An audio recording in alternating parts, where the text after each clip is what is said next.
एक नहीं, दो नहीं, तीन नहीं, पूरे 10 के 10 अधिकारी, वो भी गुजरात के, ठीक चुनाव के दौरान बिहार में पोस्ट कर दिए गए।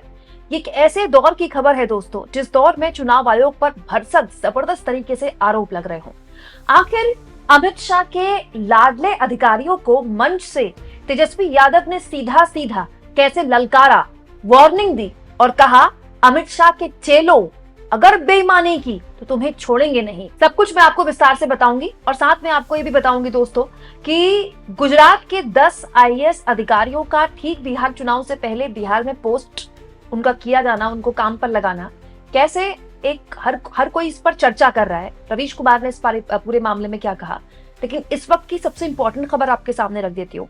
एक ऐसा दौर जब चुनाव में वोट चोरी के बेहद गंभीर आरोप चुनाव आयोग पर लगातार लग रहे हो और इसका कोई माकूल और मजबूत जवाब अब तक चुनाव आयोग नहीं दे पाया हो, अचानक एक ऐसी खबर आई जिस पर बहुत कम लोगों की नजर गई, लेकिन मुझे लगा आपके लिए ये खबर जाननी और समझनी बहुत जरूरी है।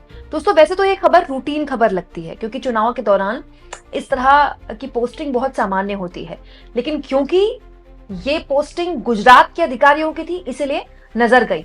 दोस्तों, गुजरात कैडर के 10 आईएएस अधिकारियों को बिहार में काम पर लगा दिया गया है। और दोस्तों, चुनाव तो खैर बहुत अधिकारियों के अंतर्गत होता है, लेकिन इनमें से ये 10 गुजरात कैडर के अधिकारी भी माने जा रहे हैं। इसे लेकर रवीश कुमार ने एक शक जाहिर किया है। वो शक क्या है आगे बताऊंगी, लेकिन पहले जान लीजिए पूरा मसला क्या है। दरअसल दोस्तों, गुजरात में अभी अभी आपको याद होगा पूरी की पूरी कैबिनेट मुख्यमंत्री को छोड़कर अमित शाह और नरेंद्र मोदी ने बदल दी, ये कहते हुए कि कैबिनेट को लेकर बड़ा गुस्सा था। ये बहुत सामान्य सी बात है, बीजेपी के किसी भी राज्य में कैबिनेट साफ कर देना, सारे मंत्रियों की छुट्टी कर देना, नए मंत्रियों का अगले दिन शपथ ग्रहण भी हो गया। और ये इसलिए भी महत्वपूर्ण है क्योंकि गुजरात में दोस्तों जो कैबिनेट थी, नई कैबिनेट ने अभी जो शिविर था, अलग अलग तरह का शिविर लगाना शुरू किया है ताकि वो लोगों के बीच जाए, संपर्क अभियान, जो एक पूरा मूड सेट किया जाए कि देखिए तो बिल्कुल नई सरकार है। और ये जो आईएएस अधिकारी हैं जो गुजरात कैडर के हैं, अब जाहिर तौर पर गुजरात कैडर के हैं तो गुजरात को ज्यादा समझते हैं, माना ये जा रहा था कि फिलहाल तो ये गुजरात में ही रहेंगे, लेकिन ठीक चुनाव से पहले इनकी जो पोस्टिंग है वो बिहार में कर दी गई है। और यहाँ मैं आपको बता दूं, ये जो ऑफिसर्स हैं इनके नाम भी सामने आ चुके हैं, जैसे राजकुमार बेनीवाल हैं, आलोक कुमार पांडे हैं, डॉक्टर धवल पाटिल हैं, और ये अब बिहार की तरफ रुख करेंगे। और यहाँ ये भी बता दूं मैं आपको दोस्तों कि चिंतन शिविर, जिस शिविर का मैं जिक्र कर रही थी, चिंतन शिविर अभी आयोजन होना है नवंबर 13 से नवंबर 15 तक। ये बहुत ही इंपॉर्टेंट शिविर है गुजरात के इस नई कैबिनेट के लिए, क्योंकि इस नई कैबिनेट को लगाया ही इसीलिए ताकि वो लोगों के बीच एक संपर्क साधे और चुनाव से पहले जो गुस्सा है गुजरात के लोगों को गुजराती कैबिनेट को लेकर, उसे शांत कराया जाए। मतलब गुजरात में ऑलरेडी जो काफी काम बढ़ गया था अधिकारियों का, जाहिर तौर पर थोड़ा सा और बढ़ जाएगा क्योंकि वहां के 10 अधिकारी हैं वो यहाँ पोस्ट कर दिए गए हैं बिहार में। अब दोस्तों, ये सब कुछ एक ऐसे दौर में हो रहा है जहां जाहिर तौर पर बहुत से शक, बहुत सी शंकाएं, बहुत से सवाल ऑलरेडी चुनाव आयोग पर खड़े हो रहे हैं। और बिहार में तो जिस तरह का चुनाव हो रहा है, आज से पहले कभी हुआ ही नहीं है ऐसा। तो रवीश कुमार ने इस ठीक चुनाव से पहले गुजरात के 10 आईएएस अधिकारियों की पोस्टिंग बिहार में करवाना, इसको लेकर एक सवाल सा उठाया है। इसमें भी गेम है, तो एक शक जाहिर है। सोशल मीडिया में बहुत से लोग इस पर चर्चा कर रहे हैं कि किस तरह का गेम है कि गुजरात कैडर के 10 अधिकारी यहाँ पोस्ट किए गए। हालांकि अलग अलग कैडर के अधिकारी पोस्टेड होते हैं, केवल गुजरात कैडर के नहीं है। और जिस लेवल पर अधिकारी की रीशफलिंग होती है चुनाव से पहले, ये संख्या तो उस हिसाब से बहुत कम है। लेकिन जैसा कि मैंने आपसे कहा है कि कैसे दौर में ये सब कुछ हो रहा है, जहां ऑलरेडी वोट चोरी, एसआईआर और तमाम तरह के चुनाव आयोग पर आरोप विपक्षी गठबंधन लगा ही रहे। इस बीच तेजस्वी यादव का एक वार्निंग आप कह सकते हैं, उनकी एक चेतावनी उन्होंने दी है उन अधिकारियों को जिन पर वो ये कह रहे हैं कि भ्रष्ट हैं और अमित शाह के चमचे हैं। दोस्तों, तेजस्वी यादव इन दिनों जनसभाएं शुरू कर चुके हैं और उनकी जनसभाओं में क्या दीवानापन देखने को मिल रहा है, मतलब क्या जलवा तेजस्वी यादव का, जहां नजर दौड़ाओ वहां केवल भीड़ ही भीड़ है। और तेजस्वी यादव के लिए एक बात तो बोलनी पड़ेगी कि उनका जो एक मास अपील है इस वक्त बिहार में, उनके जैसा किसी भी नेता की मास अपील नहीं है फिलहाल तो। मतलब आप देखिए, उनको देखने के लिए, उनको सुनने के लिए जो युवाओं का एक एनर्जी होती है ना, जिस लेवल की एनर्जी है, अद्भुत है वो। और तेजस्वी यादव भी उस एनर्जी को बहुत रेसिप्रोकेट करते हैं। और यहाँ जनता के भी तेजस्वी यादव ऐसे अधिकारियों को आगाह कर रहे थे कि वो अधिकारी जो अमित शाह के चेले हैं, तो ये सोच रहे हैं कि बिहार में वोट चोरी कर लेंगे, होश में आ जाएं, ऐसी गलती ना करें, क्योंकि सरकार हमारी बनने वाली है और हमारी सरकार बनी तो हम किसी अधिकारी को छोड़ेंगे नहीं। जो अधिकारी अमित शाह से मिलकर के गड़बड़ करेगा, सरकार आने के बाद इतनी कड़ी सजा मिलेगी कि कभी सोच नहीं सकते कि क्या सजा मिलेगी उनको। इसलिए अगर कोई बेईमान भ्रष्ट अधिकारी अगर चुनाव में बेईमानी करेगा तो बताओ सजा मिलना चाहिए नहीं मिलना चाहिए? जो लोकतंत्र पर कलंक पड़ेगा उसको सजा मिलनी चाहिए कि नहीं मिलनी चाहिए? जो वोट चोरी कराएगा उसको सजा मिलनी चाहिए कि नहीं मिलनी चाहिए? इस बार जनता तैयार है ना सजा देने के लिए?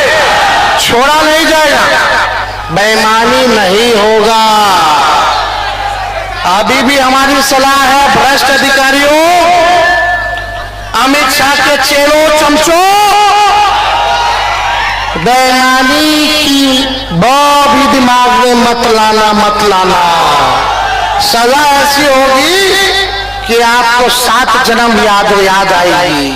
अब ये भी बड़ा दिलचस्प है दोस्तों कि बिहार में अमित शाह के अधिकारियों को वार्निंग दे रहे हैं तेजस्वी यादव। अगर उनको वार्निंग देनी भी थी तो वो नीतीश कुमार के अधिकारियों को वार्निंग दे सकते थे, लेकिन जैसा कि हर कोई ये बात बोलता है, अब बिहार में नीतीश कुमार के हाथ में कुछ भी नहीं है।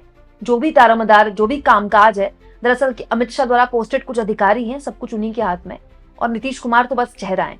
दरअसल तेजस्वी यादव सीधे वहीं टारगेट कर रहे हैं कि अमित शाह के वो अधिकारी जो अमित शाह के कहने पर कोई गड़बड़ करना चाहते हैं, कोई बेईमानी करना चाहते हैं, तो वो भूल जाएं, क्योंकि सरकार हमारी आएगी और सरकार हमारी आएगी तो हम किसी को यहाँ पर छोड़ेंगे नहीं। मत भूलिए दोस्तों, ऐसी ही चेतावनी, ऐसी ही वार्निंग राहुल गांधी लगातार देते रहे हैं कि आज नहीं तो कल, कल नहीं तो परसों, जब भी हमारी सरकार आएगी, ये चुनाव आयोग में बैठे वो अधिकारी जिन्होंने इस पूरे मसले को बहुत हल्के में लिया, जिन्होंने वोट चोरी करवाई, जिन्होंने लोकतंत्र का गला घोटा, हम किसी को नहीं छोड़ेंगे। मतलब उस वक्त कहा गया कि Rahul Gandhi future prime minister की तरह बात कर रहे हैं, और अब तेजस्वी यादव को सुनकर ऐसा लग रहा है कि वो फ्यूचर चीफ मिनिस्टर की तरह बात कर रहे हैं। जाहिर तौर पर नेता इस तरह की बात करते हैं ताकि जनता के बीच वो एक कॉन्फिडेंस पैदा करे कि देखिए हमारी सरकार आ रही है। क्योंकि हमारे देश में आपको पता है, सरकार जो आ रही होती है, जनता बहुत बड़ी संख्या में वोट उसको इसीलिए देती है ताकि वोट खराब ना हो। ये हमारे देश में साइकी है वोटर की, नहीं होनी चाहिए ऐसी, अपना वोट और अपने हिसाब से देना चाहिए। लेकिन बहुत सारे लोग हैं जो इसलिए वोट देते हैं कि जिसकी सरकार आ रही वही वोट दे ताकि हमारा वोट खराब ना हो। तो ये जाहिर तौर पर उस वोटर को ध्यान में रखकर तेजस्वी यादव की बोली हुई बात है। हालांकि अभी तो चुनाव पूरे शबाब पर पहुंचा नहीं है दोस्तों।